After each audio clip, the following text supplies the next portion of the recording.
Chesapeake's reputation as an employer and its contributions to Oklahoma City are unquestioned. But in the last several weeks, the company has made international news over its financial practices and those of its CEO, Aubrey McClendon.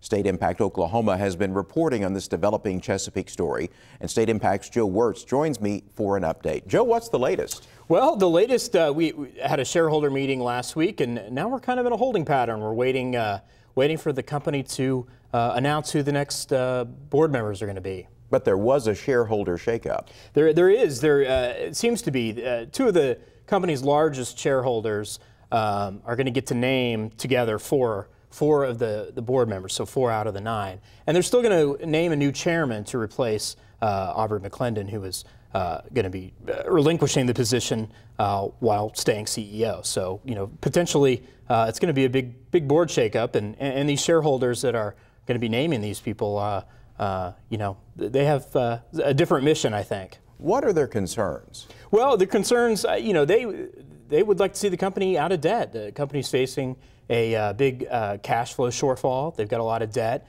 They're selling off some assets. Recently announced they're selling off a $4 billion pipeline, subsidiary, and interest there. So the shareholders want, a return on their investment. They want to get the company out of debt and to make money and see that stock price go back up where they think it should be. Are they concerned about diversification? Yeah, well, I think they're concerned. Shareholders have said that they want the company to focus on the business at hand, to focus on its land assets, its drilling, its everything like that, and spend less time focusing on non-core assets, which they see as some of the Chesapeake's real estate ventures and stuff like that. So they've been real critical in wanting the company to focus on what they see as its primary responsibility. Ironically, some of those, quote, non-core assets are the kinds of things, though, that people in Oklahoma appreciate and like. Absolutely. Chesapeake's interests in the Oklahoma City Thunder have been called into question. Their interests in real estate developments here in Oklahoma City, Class and Curve, a lot of the beautification and real downtown renaissance here is not the focus of some of the shareholders. Stock prices have also taken a hit. Sure have. They've rebounded a little bit. It's trickling up, but they're down from they're down, and shareholders don't like that.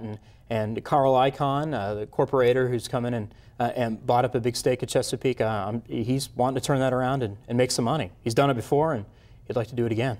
Chesapeake favored a law regarding staggered boards. What's the latest on that? Well, not only favored it, they helped write it. They helped push this law in 2010 that would mandate classified boards in Oklahoma, which staggers them, and which is sort of contrary to trends in corporate governance, and got that pushed in. But now they're going to have to get out of that law. Unclear how they're going to do that, but they'll probably have to change the law next year. But no one's really talking. The governors and House and Senate leadership aren't really telling us what that's going to be, but all indications are it's going to have to be a new law or to amend it next year. Joe Wertz from StateImpact Oklahoma, thanks for joining us. Thank you, Dick.